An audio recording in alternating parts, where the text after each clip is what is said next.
Welcome to the monthly ElevateIP webinar. My name is Cara Dveris, and I run the ElevateIP program at North Forge for Manitoba and Saskatchewan. North Forge is located on Treaty 1 territory and in the national homeland of the Red River Métis. We honor the Anishinaabe, Anishinaabe, Innuwak, Dakota Oyote, and Métis people as the original caretakers of this land.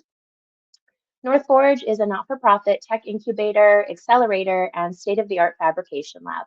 We fuel Manitoba's innovative, science-based, technology-enabled, and advanced manufacturing startups from ideation to funding through unparalleled programming and resources that help them grow. Our facilities boast one of North America's largest publicly accessible fabrication labs, where the public can access cutting-edge tools and technologies. Thank you all for joining our ElevateIP webinar series, where we host reputable experts in IP to share their valuable insights on various topics. Through ElevateIP, we've provided expert guidance, education, and direct funding support to startups in Manitoba and Saskatchewan, empowering them to leverage IP as a valuable asset in their growth strategy. From funding patents to tailored IP strategies, we've seen firsthand just how critical IP management is to the success of emerging businesses. It is now my absolute pleasure to introduce today's keynote speaker. Caroline Lefebvre has been an intellectual property advisor for the Canadian Intellectual Property Office since 2007. As such, she raises awareness, informs, and trains various groups, such as entrepreneurs, inventors, professors, and students, about the importance of adequate IP protection. In her capacity as an IP advisor, she's built a strong network of contacts with federal, provincial, and regional organizations. She is also passionate about discussing the strategic value of IP with creators, artists, students, entrepreneurs, and innovators. Feel free to reach out to her directly after the keynote presentation. I will be posting her LinkedIn in the chat. Caroline, if you can please join me on stage, we will begin the keynote presentation.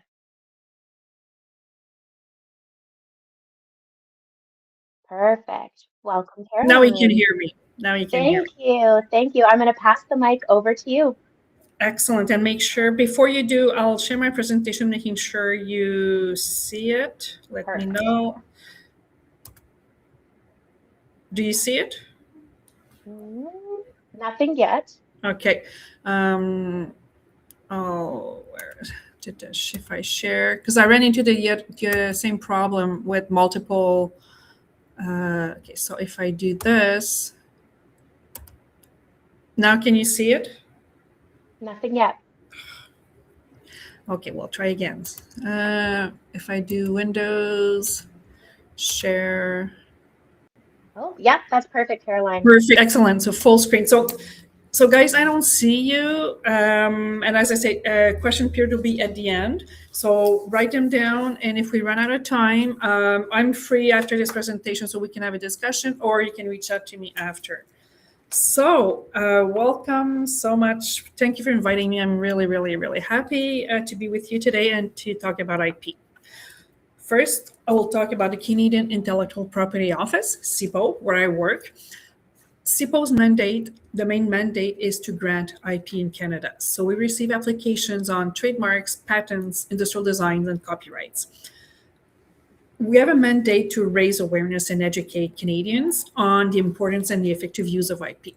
So my role as an IP advisor is to meet with entrepreneurs, whichever stage of development you guys are, artists, researchers, scientists, whoever has a project that would like to understand better how to protect it. That's my role. I have colleagues. I'm based in Ottawa-Gatineau region, but I cover prairies and Atlantic. So I get the chance to travel in many regions in Canada. In fact, I'm flying to Edmonton next week, which I'm really excited about. And I was telling someone I'll be in Winnipeg in a couple of weeks. So always a chance to meet with me in person. So without any further ado, intellectual property starts with an idea. You have an idea in mind. You want to solve a problem you're facing. You're an artist. You develop. You make inventions. I mean, all this. You you may want to protect them. You want to convert those ideas into a business. You want to make sure that you have the possibility. You want to make sure you have the exclusivity on your ideas and your projects. So this is what IP will provide for you. We'll see in the next few slides.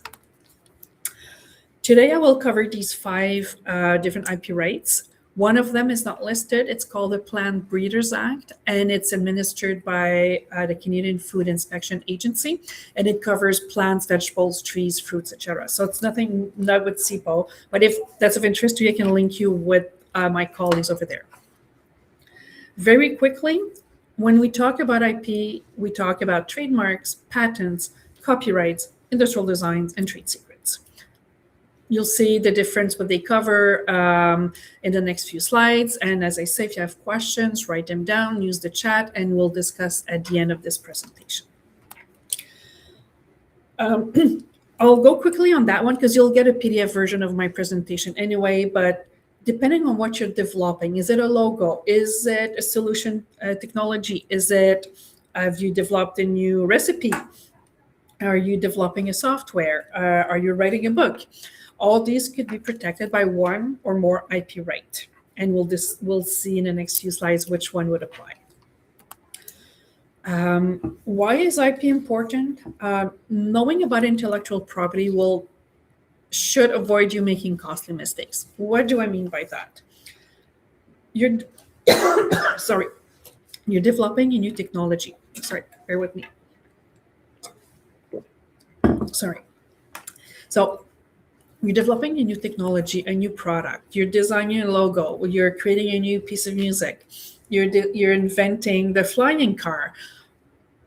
What you want to make sure is that what you develop, what you're inventing, what you're creating does not exist, because otherwise you cannot use it without the consent of the owner of the rights. So you want to make sure that the logo you're creating, the invention you think you just made are new, are unique. And intellectual property will protect what is unique in your offering. That new logo, that improvement on an existing technology, the new song, whatever you're developing, and you want to protect what distinguishes you from your competitors. By doing that, by inventing a new technology, by providing a new marketing campaign to someone, by developing, writing the new bestseller, will put you at the edge of your competitors and will make sure that you're better than them, and that people will go and see you instead of looking at your competitors. And more, what's super important is that having IP or having applied for IP rights will put you in a really good position to obtain financing from banks, from federal, provincial, from government programs. More and more, what I see over the past years is that funding sources will ask for an IP strategy. And what's an IP strategy? It doesn't have to be a 50-page document that's, it is what it is and it'll stay there for the next 5-10 years. No. An IP strategy is, simply said, it's more complex, but simply said, it's what do you need to protect, by which IP right, and in which countries, because most of IP rights are territorial. So by telling your potential investors, your potential funding sources that, hey, you know what, I've created something very cool. I think I'm going to protect by patents in Canada and 1 or 2 countries. Or I got my trademarks aligned, I'm ready to launch my product, all I'm missing is funding.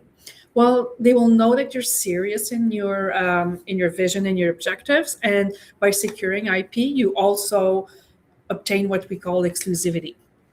And we'll see down the road, but exclusivity means no one can use what you protected by IP without your consent. And if they do use it with your consent, it's in exchange of royalties. So it's a way to make more money in your business activities. IP will also serve to achieve your business goals. Example I used to give, and now it's Olympic time, so it's even better. But let's say you're developing a new technology relating to winter sports, a ski boot, and you're ready to launch, and you want to make sure you know what my goal is to be the provider for Olympic teams around the world. Strategically, you will say, you know what, I can't obtain a patent. I can't sell my ski boots in all the countries in the world. So you'll focus on, you want to reach the elite groups, perfect, who are the best skiers in the world. So that you'll identify maybe 10, 15 countries, let's say. So you'll secure IP in those markets. So you have to be strategic, especially startups, that you don't file for IP in all the countries in the world. It would be way too expensive. So you have to be strategic in knowing your market, know your competitors, and then you secure your IP in those markets. And with time, with years, you're developing new products, your branding is becoming more popular, then your reputation increases, the value of your company increases, and more partners, more clients are inclined, they want to work with you, they get in touch with you. So you're building that value of the company you have, the technology you're selling. As an artist, your value increases on markets. So because you protect it and you use IP as a tool to make yourself known, you're public on the markets, you're protected. So over time, spending money, yes, but you're investing money to make more money and to secure your markets. Quickly, getting IP rights also will make sure that your brand, let's say, will not be misused by a competitor. What does that mean? Let's say you build a good name, a good logo, and you protect by trademark. Well, it's protected all across Canada, not only for the exact name and the exact logo, but anything that would be confusing. Example, you have a brand, and don't take it as a real example because it's not a great name, but let's say it's called ABC Design, and you've got your trademark protected. It's across Canada. And I come around and I call my brand, my company, branding design CBA. As the holder of the original trademark ABC Design, you can oppose to my trademark because we're in the same field of activity, and my trademark could be confusing, and your clients could be diverted and could be, confused and use my company instead of yours. So you're at risk of losing money. The last thing you want is anyone infringing on your products or service, your branding, and they start making money on your without sharing the revenues with you. And who would like to spend years and years in developing a new solution and realizing, oh, I did not protect by patents, and then everyone is using it or selling it, and I don't even have the right to have royalties because I did not protect my invention. So they're making money on your back, again, using your knowledge, your experience, your research, and they're making money, and they don't have to share it with you. So these are the high-level risks that you're avoiding by protecting your IP. Some mistakes that people do, and I see this, I've been with CIPO for 18 years, I've seen is waiting too long to start protecting your IP. There's regulations, there's deadlines to respect, especially in terms of patents and initial design. So waiting too long, you're at risk of being infringed, or everyone using it before you even think about patenting. Or losing any IP because you don't understand, you don't realize you have IP with you because you don't think about it. IP is something that's not well known. I agree. So part of my mandate is to help understand what is IP, why we should protect. Also, you're at risk of infringing on someone else's IP, and then you're facing litigation. You're facing a cease and desist letter, litigation, could be lengthy, could be costly, just because you didn't check what exists already on the market.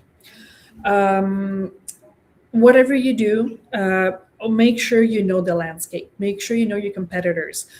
Make sure you know what's out there so that you don't infringe.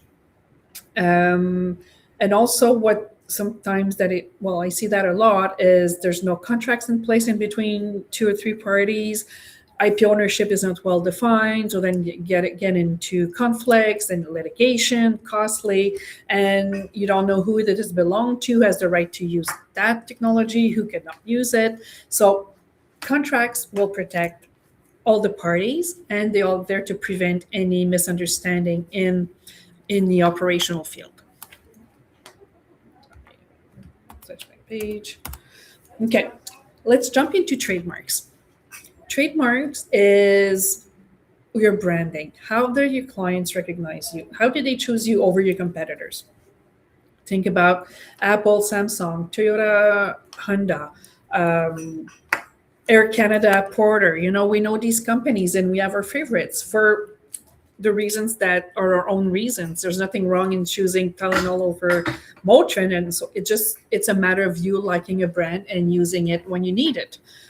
A trademark could be a combination of letters, words, so a name, a slogan, could be a symbol, could be a logo, and more we see sounds, taste, scent, holographs, all these. What is it that you use to brand your product, brand your company? And you can protect and making sure that you'll be exclusive on the market and no one else will use it without your consent. And when they use your trademark, it's an exchange of royalties. So in Canada, we highly recommend that you register your trademark, depending on the type of business you run anyway. But if the trademark is registered, it's protecting you across Canada. If you don't, you register for different reasons. Sometimes it's not part of the business objective. Sometimes there's no need for that. But then your protection remains very local within your community as opposed to be recognized across the country. As I've mentioned, it's providing you with a right to exclude anyone from using your mark and making money without your consent. And a trademark is valid for 10 years from the date of registration, and you can renew it every 10 years as long as you're using it and you're offering it on market. So from now on, when you see TM, it means it's not registered. Either it's in the process of being registered, or for some reason they decided not to. And when you see R, it's because it's registered. So it's officially on the CIPO database, and it's recognized as your brand. Some consideration. So again, I'll switch registered versus unregistered. We've mentioned this. When you have a trademark, you have to make sure you'll be using it. If you file for your trademark protection, you have your logo, you have your name, and you don't use it after, well, you'll lose the right to renew it in 10 years. And often I suggest people, I don't provide advice, but I share suggestions. Before you file for trademark protection for a name, for a logo, make sure it's what you want to represent you, because they'll be officially registered and you won't be able to modify unless you abandon and then you file for another trademark, right? But by and large, make sure that you like what you want to register. It's territorial, so a trademark protected in Canada will have to be also protected in different countries if you're doing business abroad, just because it's territorial. There's mechanism to help you file in multiple jurisdictions. It's very technical, and if we're there at some point, we can have that separate conversation. Something to remember, if you're registered or incorporated as a business, it's not a trademark protection. It's two different entities. Same as a domain name is not a trademark protection. You see some companies that have the same business name, trademark, and domain name, could be. Sometimes it may not be. In terms of trademark, you can't register a name that is very descriptive, like Carolyn's Beauty Salon. That won't be allowed because it's way too descriptive and it's using a name.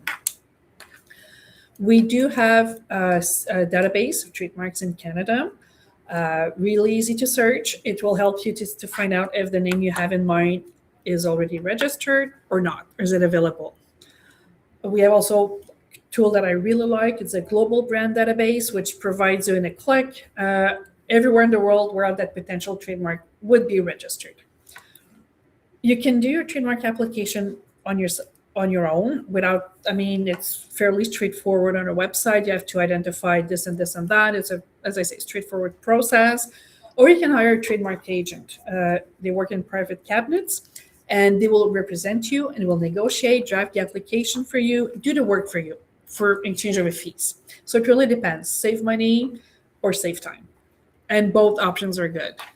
Professional will be like, it's what they do on a daily basis. So they will be more familiar with the system, how to draft the application, because what you want to include in your application is, what am I offering under my brand? Is it food and beverage? Is it clothing? Is it sports equipment? Is it name it? But you have to identify exactly what you're offering, because that will determine the scope of the protection offered by the trademark. Why would you register?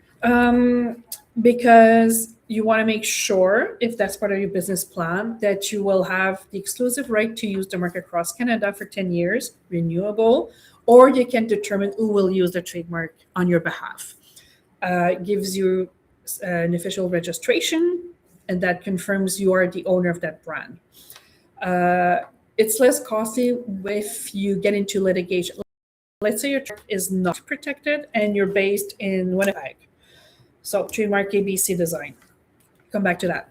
Someone in Montreal using trademark design BCA, you would have to work hard to defend your trademark. If it's already registered, it makes your life a lot more simpler. So, so criteria. It has to be distinctive, cannot be similar, confusing with an existing trademarks on the market. As I've mentioned before, cannot use a name or surname. It's not, eventually a brand that uses a name or surname could be a trademark, but it would be very long. It's not something that's automatic. Can't be descriptive. If you're, again, Caroline's Beauty Salon, if I have a beauty salon and I call it Caroline's Beauty Salon, it could be my incorporation name, but it cannot be my trademark. I need to find something, I'll say more catchy or, more inventive. We can't use any other languages in French and English in Canada, English and French. Can't be confusing with another mark. So cannot be ABC design versus CBA design. You can't use geographical location because that's reserved to very certain type of marks, and that's very different. It's more, it becomes more what you call an official mark. Can't be deceptively misdescriptive. What does it mean? Example I use is if you have a local courier service and you deliver mail for people in your community. Well, more than likely you'll be using a car or a bike. You can't call that service air mail service because clearly you're not using airplanes to deliver the mail. So in this case, it would be misdescriptive.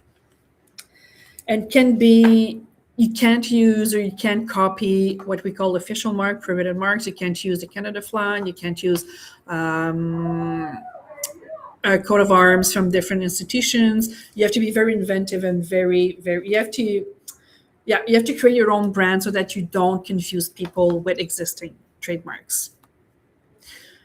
That's what we call the IP roadmap, the trademark. So from the date of filing to the date of when you have to renew it 10 years after. Well, 10 years after registration.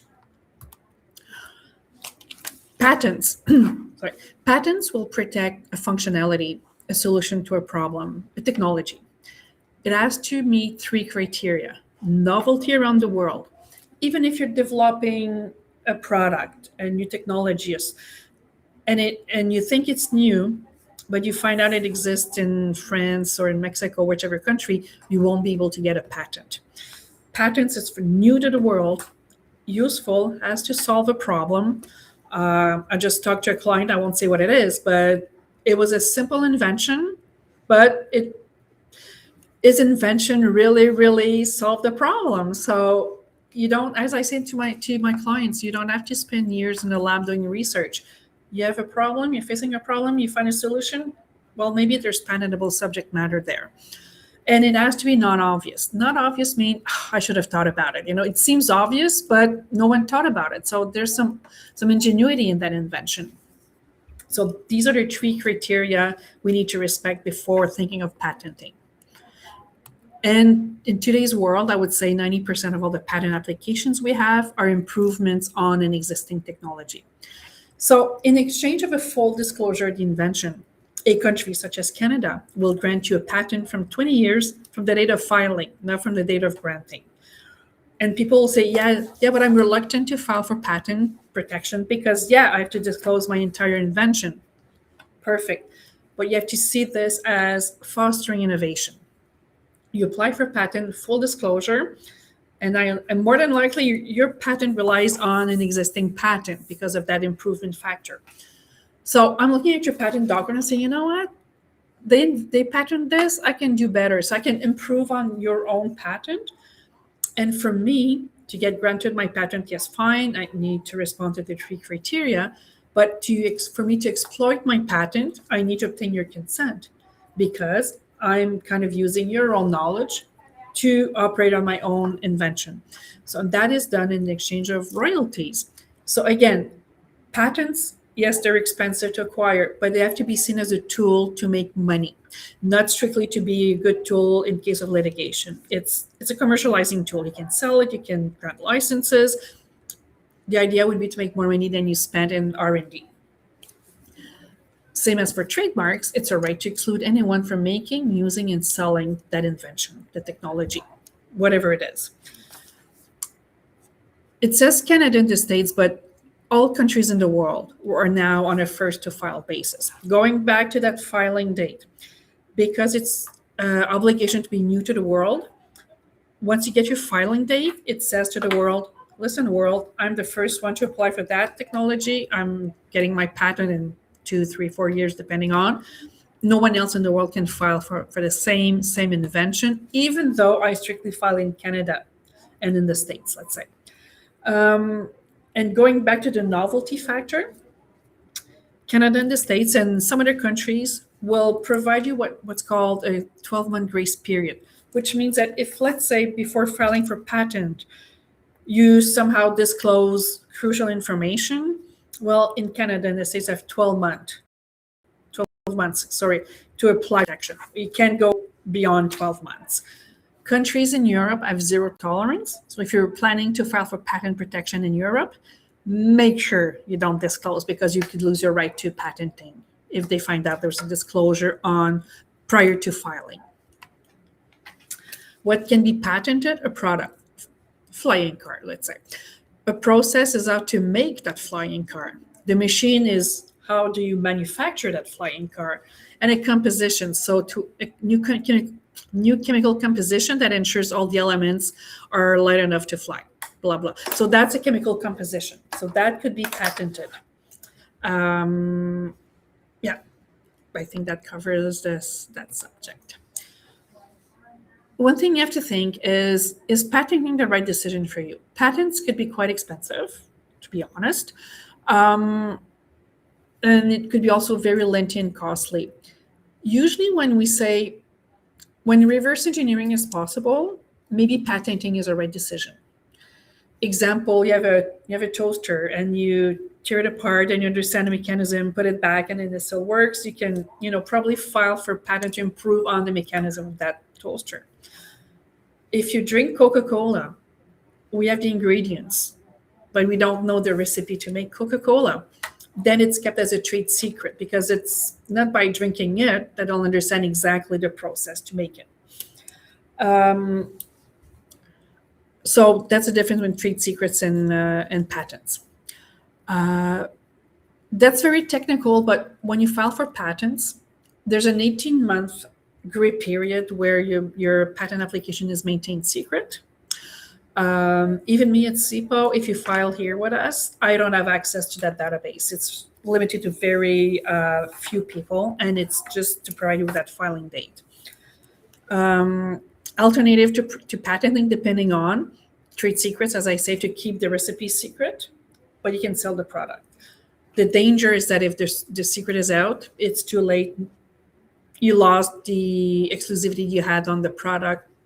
Let's say Coca-Cola. So if the recipe gets out, I mean, Coca-Cola will still be able to manufacture it. People will still drink it, but other competitors will be able to make the same exact recipe now because it's out in the public. So they will lose their advantage over their competitors. Public disclosure is, instead of patenting, what you can do is put that invention on the world, put that on shelves if it's mass market product. You can have competitors making it, selling it, but they won't be able to obtain a patent because it's no longer new in the world. So it really depends on many, like, what's your business objectives? What's your budget? That's a fundamental element of a patent strategy, is how much money do I have? Because it could be very costly. So tips and consideration, preliminary research, search databases, search the World Wide Web in general to make sure that your invention is new. You have to name all the inventors and co-inventors, because otherwise that's part of people's strategy, is they will analyze patent applications and make comments, and they can report that, hey, in this invention, that person had no contribution, and they could invalidate a patent. When you file for patent, it's how does it work? How is it made if materials were an issue? How it does operate? You don't talk about the benefits. You say, what does it do? How is it made? Again, first to file, and consider using a patent agent. Patent agents, they work in private cabinets. Most of them are not lawyers. They've studied in the field of it's either chemical engineering. Sorry, it's electrical engineering, mechanical engineering, life science, and biotech. So they're specialists in their field, and they can provide you with that legal advice that you need to make sure that your invention is novel enough so that you can apply for patent. They will draft applications for you, represent you, negotiate with the examiners to make sure that at the end of the day, when the patent is granted, it's a good, strong legal and technical document that protects you against any infringement. Oops, sorry. Copyright. Copyright will protect any original content, creative content, ranging from a business plan, a source code, to a book, painting, sculpture, choreography, etc., etc. Copyright is automatic upon creation. You don't have to register it. And it's the only it's the only right that's recognized beyond borders. So currently there's 156 countries that will recognize your copyright, even if you don't register it in Canada or abroad. And again, it provides you with an exclusive right to reproduce the work, to publish, to translate, to perform the work that you've created, or that you are granted the right to do, to perform, to translate, to turn a book into a movie. So these are contracts between you and the copyright owner. In Canada, copyrights will last for the life of the author, creator, plus 70 years. In Mexico, go up to 100 years after the passing of the author. Canada was 50 years up until a few years ago. Now it's 70 years. So it means that any copyrighted document, material, the copyright remains 70 years after the passing. So whoever is representing the original author will receive benefits from the sale, the use, the reproduction of the original work. The first line, I should change my presentation. The first line does not apply strictly to copyright. The first author is not necessarily the copyright owner. It applies to trademarks, industrial designs, and patents.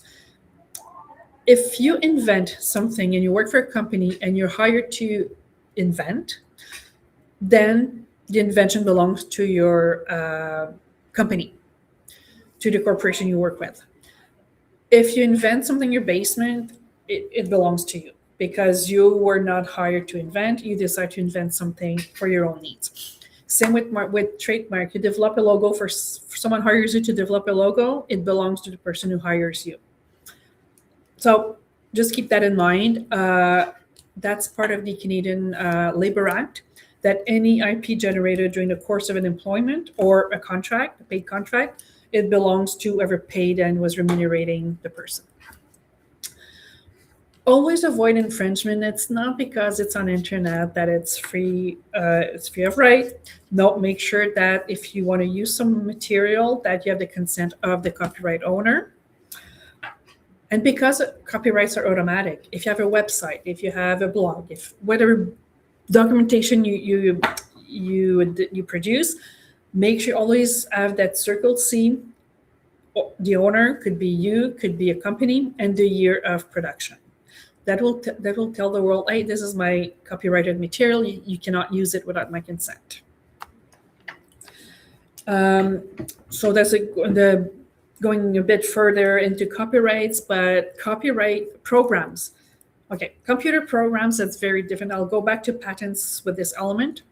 The source code is protected by copyright automatically as literary text, but it does not protect the functionality, which means that anyone could have a different code providing the same result. Patent could protect the functionality of the source code, but the problem is software evolves so rapidly that sometimes you apply for patent protection for software, and 3, 4, 5 years down the road, well, it's a complete different functionality. So it depends. It could be applicable. It may not be. So that's a kind of conversation I can have with a client, then refer to a patent agent that specializes in software, and you can have that conversation to move forward or not. So again, same as any other IP right, you can explore your own copyright, your own trademark, your own patents, or you can grant licenses to other people to sell it, use it, manufacture it, perform, etc., and in exchange of royalties. Or you can sell that copyright, you can sell that trademark, you can sell the brand that you have, you can sell the invention. So someone else is making money, but at least you got a lump sum in exchange at the moment of the transaction. Copyright infringement is someone using your copyrighted material without your consent. You're at risk of losing money.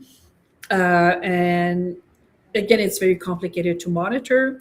Let's say you have a blog and you realize 5, 6 years down the road that, some of my articles were used in a different publication elsewhere in the world. It's kind of hard to protect. It's hard to monitor.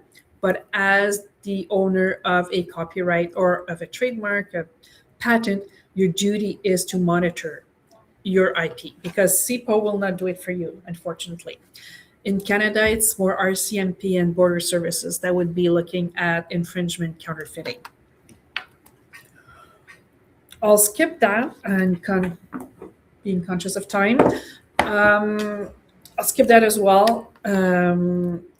Okay, skip that. I'll go. It's a bit too long. Okay, so make sure that you don't fall into myths.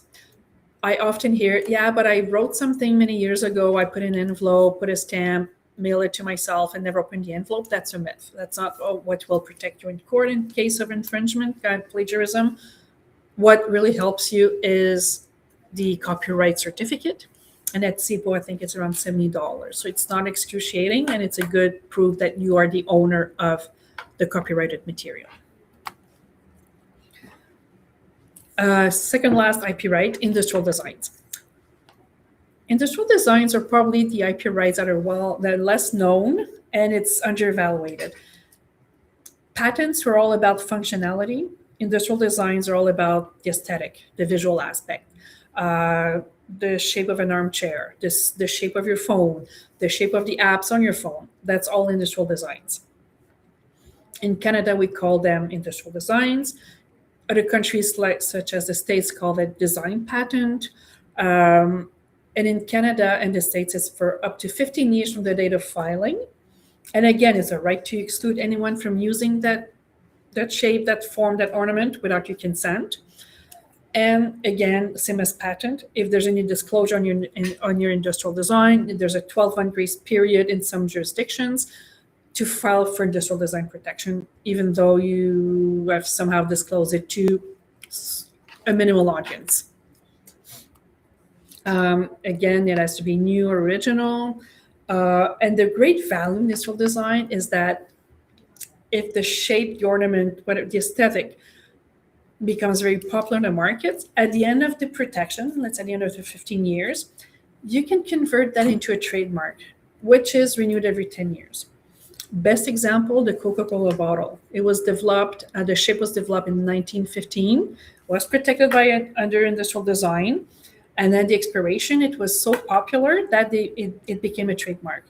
So think about it. You see the bottle, there's no logo, you still recognize it as a Coca-Cola bottle. So it became a trademark. Other examples, the Toblerone chocolate bar, the shape of the triangles, the mountain-shaped triangles, Orangina bottle, Perrier water bottle, all were industrial designs. Now it's the trademark, so which allows you to extend the protection. Different protection, but it still protects the visual aspect as long as it's offered on the market. So some example could be the shape of the t-shirt, the configuration, where is it, where's the element put on the t-shirt, their repetition of pattern, decorative element, combination of all of them. Could be, as you see, glasses, running shoes, cell phones, patterns on tissue fabric. That's a unicycle seat, I guess. So all these could be protected by industrial design. Nothing to do with functionality, all to do about aesthetic and what it looks like. So different examples: the embossment on tissue from Cascade, the toe cap for the skate, that's an industrial design. Could be at some point they can decide to have a different shape in the blade or on the shoe itself. So these products, like skate is a good example. They may start with the original, but then with years they'll invent or develop a new design. So they will protect only that new design, not the entire skate, because otherwise it's not everything that's new on that skate. It's some parts of it. Another example. All right, last but not least, trade secrets. Patents, full disclosure. Trade secrets, the name says it all, keep it secret. It's any confidential information that has a value for your business. A recipe, client list, an internal expertise, etc., etc. And you don't necessarily patent. You may decide to patent that trade secret, or you may decide to keep it secret forever. Coca-Cola recipe, WD formula, the New York Times bestseller list has a methodology. How is it calculated? It is a trade secret. And make a parallel with the toothpaste. Once the toothpaste is out of the tube, it's too late, you can bring it back. So if someone discloses the trade secret, it's too late, you lost it. You can't claim it back. It's out in the public. Sorry. You don't register your trade secret. There's no mechanism for that. What you do is you hide that information. Could be in a safe, could be encrypted, but whoever has access to that information, make sure you sign agreements with them that they don't disclose, because you want to make sure that people are aware this is sensitive and they won't disclose any information that could be crucial for the survival of your company. So these are two stories I want to share related to trade secrets. So when you have a trade secret, you restrict information to only those who need to have access to that information. You can record a trade secret and store them in a bank or in your own lock at home. Doesn't matter, but as long as it's limited access. Encrypt, non-disclosure. So here's the two stories. One is, suppose your pizza sauce. I was giving that presentation a few years ago at local university. And one of the kids said, you know what, I work at this pizza shop. It's not a franchise. It's just like, Joe's Pizza in the neighborhood. And the reputation of that pizza was that the sauce was amazing. And he said, the owner, he's the only one who knows the recipe. It's protected in a safe. And he would make his pizza sauce at night, lights are dim, he's alone, and he makes his pizza sauce. So people know where to find the recipes. If sadly the owner would pass away, but there's a recipe somewhere of that pizza sauce that increases the reputation of that pizza shop. On the other side, it's not clear, but in French we call it tête fromageuse. It's cheese head, and it's very popular in Quebec and Acadie in New Brunswick and whatnot. And this is a real story. I was told back, I was visiting people in Moncton. There's this local company that was making that cheese head, and it was very popular. And so food stores, restaurants would have that cheese head, and it was very popular. Sadly, the owner passed away very suddenly, and he never kept the recipe somewhere. It was all in his head. So within months, sadly, the company went down because no one could replicate the recipe. So when you have that kind of secret, the moral of the story is make sure someone will have access to the information. If you leave the company, if by some reason you change your business activities, or sadly, you're no longer there. So make sure if you have any information like that it's kept somewhere and that it's limited access. All right, so that concludes the part of the different IP rights. I've mentioned at the beginning that I provide information. I don't provide advice. I will not draft applications for you. This is the role of an IP professional. And the link is the College of Patent and Trademark Agents. Agents are registered to work as patent or trademark agents. They will represent you. They've passed their exams. It's a rigorous process. I've been with CIPO for 18 years, and I've never heard of anyone losing their title and the right to practice. So it's a tightly knit community. There's professionals across the country. I can guide you on how to find what kind of questions to ask, but I cannot recommend an IP agent over the other. So they will do the work that you would do and that I can't do. So they will fine-tune the research you've done to prove that your technology is new, that the trademark does not exist. They will draft the applications.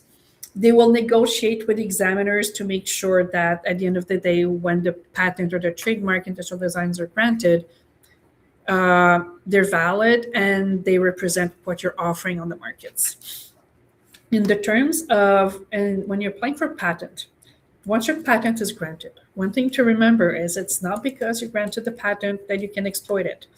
You have to obtain what's called freedom to operate, which means, so you have your patent, and your own patent, your own invention was inspired by an existing patented technology. So to exploit your own patent, you need to obtain permission from original owner of the number one technology to exploit your own, because you're kind of stepping on their field. In exchange, in 1, 2, 3 years, maybe someone say, you know what you've invented, I can do better, I can do it a bit differently.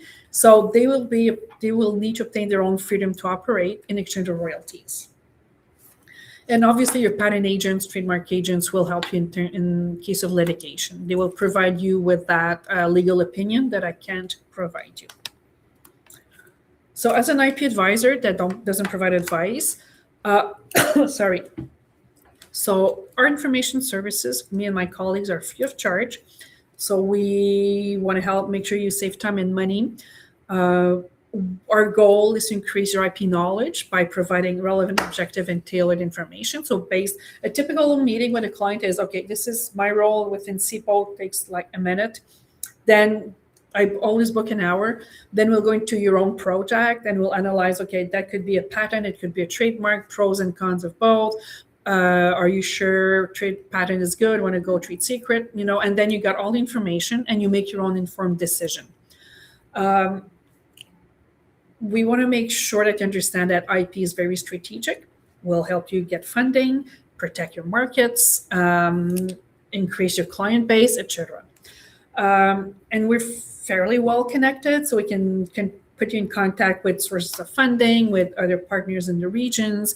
We're there to connect people. We cater to all kinds of people, medium-sized businesses, government people, economic development agencies, incubators and accelerators. We work with academia, artists, anyone, as I said in the beginning, anyone that develops something that could be IP protected is a client of ours. But as I say, we don't provide legal advice, we don't draft application, and we can't recommend an IP professional. Aside from that, it's pretty wide open what we can offer. This is a very cool tool, and Cara was part of the reviewing of this. It's an IP Central. It's on CIPO's website. Gives you an idea of all the upcoming activities that we have. And that QR code, if you click on it, will lead you to a form to request a meeting with an IP advisor, where you explain your needs and then you're connected with your regional IP advisor. I cover prairies and Atlantic, but other regions are covered by my colleagues. So we're all passionate. We all love to talk about IP. So whoever contacts you, you're in good hands. So that concludes my presentation. I just hope that if I escape, I won't lose. I'll do something. I hope am I still there? Yes, you are, Caroline. I can still see Oh, you. good. Thank you. Thank you. I was like, oh my God, have I done something? So No, you're perfect. okay, I'll stop sharing. All right. I see thumbs up and hands, so that's good. How do I stop sharing though? Oh, I know what I know what I have to do. Sorry, bear with me. Stop sharing. Okay, perfect. There we go. Hi, Caroline. Thank you so much for your presentation. That was fantastic. Thank you. Caroline, can you see the Q&A on the side? Yes, I do. Okay, so I'll Yep. go. Okay. Okay, so let's see. Okay, someone would like to set up a meeting with me. So click on that QR code and it will direct you to me. So the other question is, for industrial design protection, can my accessory be protected this way? It depends. That's where it would be great if we have a conversation. It really depends. If you have anything visual on your, oops, I'm losing the questions here. Just go back. Okay. Can you advise how much a patent costs? Okay. There's only one level of patent. It's patent, well, you apply for patent and it's patent pending until it's granted or rejected. A patent, if you apply on your own, if you don't hire a patent agent in Canada, over 20 years, which is the life of the patent, will cost you roughly $4,000. When you hire a patent agent, you're looking at between $15,000 to $20,000 per country over 20 years. Okay, next question is, how do we register for trademark? It's on our website. There's a process. You either describe the logo or you apply for the name. It's a straightforward process. If you're applying for a name, if you're applying for a logo, it's a step-by-step. It's fairly well detailed. Should I get a patent search? I guess it depends if. Okay, should I get a patent search? Well, it depends. If you're inventing a functionality or new technology, you can do, yes, patent search by patent databases or literature around the world, scientific literature, depending on what you're inventing. The other question is, how do patents work for service-based business? That depends as well. If it's a software or it may not be patentable.